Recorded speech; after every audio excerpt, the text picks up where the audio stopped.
Hi friends, welcome back to Pravee's taste and travel. ഇന്ന് ഞാൻ വന്നിട്ടുള്ളത് ആവിയിൽ വേവിച്ചെടുക്കുന്ന ഒരു സ്നാക്ക് റെസിപ്പി ആയിട്ടാണ്. കുറഞ്ഞ ഇൻഗ്രീഡിയൻസ് കൊണ്ട് പെട്ടെന്ന് തന്നെ ചെയ്തെടുക്കാൻ പറ്റും. നല്ല സോഫ്റ്റ് ആയിട്ട് കഴിക്കാൻ പറ്റുന്ന ഒരു സ്നാക്കും കൂടിയാണിത്.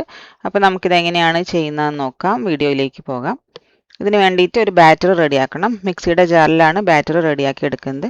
അതിനായിട്ട് മിക്സിയുടെ വലിയ ജാറിലേക്ക് ഗോതമ്പ് പൊടിയാണ് ചേർത്ത് കൊടുക്കുന്നത്. ഇതിപ്പോൾ അളന്നെടുത്ത് വെച്ച് 1 കപ്പ് ഗോതമ്പ് പൊടിയുണ്ട്. അത് നമുക്ക് മിക്സിയുടെ ജാറിലേക്ക് ആഡ് ചെയ്യാം.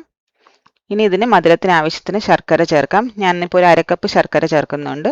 ശർക്കര പൊടിയാണ് ചേർക്കുന്നത്. ഇതിന് പകരം വേണമെന്നുണ്ടെങ്കിൽ ഉരുക്കിയതിന് ശേഷം അരിച്ചൊഴിക്കാവുന്നതാണ്. ഒരു മീഡിയം മധുരമാണ് 1/2 കപ്പ് ചേർത്താൽ. പിന്നെ മധുരമൊക്കെ ഒന്ന് ബാലൻസ് ആയി കിട്ടാൻ വേണ്ടിയിട്ട് ഒരു നുള്ളു ഉപ്പ് ചേർക്കാം. ഫ്ലേവറിന് ഏലക്ക ചേർത്ത് കൊടുക്കുന്നുണ്ട്.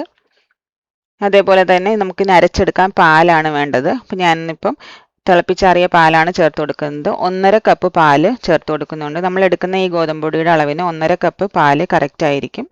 ഇനി ഇത് അരയ്ക്കുന്നതിന് മുമ്പായിട്ട് ഒന്ന് മിക്സ് ചെയ്ത് കൊടുക്കുക. അപ്പോൾ അടിയിൽ കട്ട കെട്ടാതെ നല്ല സ്മൂത്ത് ബാറ്ററായിട്ട് അരച്ചെടുക്കാൻ പറ്റും. ഇനി നമുക്കിതൊന്ന് അരച്ചെടുത്തിട്ട് വരാം. മാവ് റെഡി ആയിട്ടുണ്ട്. ഈ ഒരു കൺസിസ്റ്റൻസിയിലാണ് നമുക്ക് മാവ് വേണ്ടത്. തീരെ തിക്കായിട്ടല്ല, നല്ല ലൂസായിട്ടിരിക്കുന്ന ഒരു മാവാണ് വേണ്ടത്. അപ്പോഴാണ് നല്ല സോഫ്റ്റ് ആയിട്ട് സ്നാക്ക് ചെയ്തെടുക്കാൻ പറ്റുന്നത്. ഇനി ഏതിലാണോ നമ്മൾ ആവി കയറ്റിയെടുക്കുന്നത് ആ പാത്രത്തിലേക്ക് കുറച്ച് നെയ്യ് അല്ലെങ്കിൽ എണ്ണ തൂത്ത് കൊടുക്കാം. അതിനുശേഷം ഇത് മാവ് ഒഴിച്ചതിന് ശേഷം ഒന്ന് ആവി കയറ്റിയെടുക്കണം. ഇഡ്ഡലി പാത്രത്തിൽ വെച്ച് അടച്ച ശേഷം ഒരു മീഡിയം ഫ്ലെയിമിൽ 25 മിനിറ്റ് ആവി കയറ്റിയെടുത്താൽ മതിയാവും. ഇപ്പോൾ ഒരു 25 മിനിറ്റ് കഴിഞ്ഞ് ഇത് നന്നായിട്ട് തണുത്ത് വന്നിട്ടുണ്ട്. നല്ലതുപോലെ തണുത്തതിന് ശേഷം നമുക്കിതൊരു പ്ലേറ്റിലേക്ക് മാറ്റി ഇഷ്ടമുള്ള ഷേപ്പിന് കട്ട് ചെയ്ത് സെർവ് ചെയ്യാവുന്നതാണ്. അപ്പോൾ നിങ്ങളിതൊന്ന് ട്രൈ ചെയ്ത് നോക്കുക, അഭിപ്രായം അറിയിക്കുക.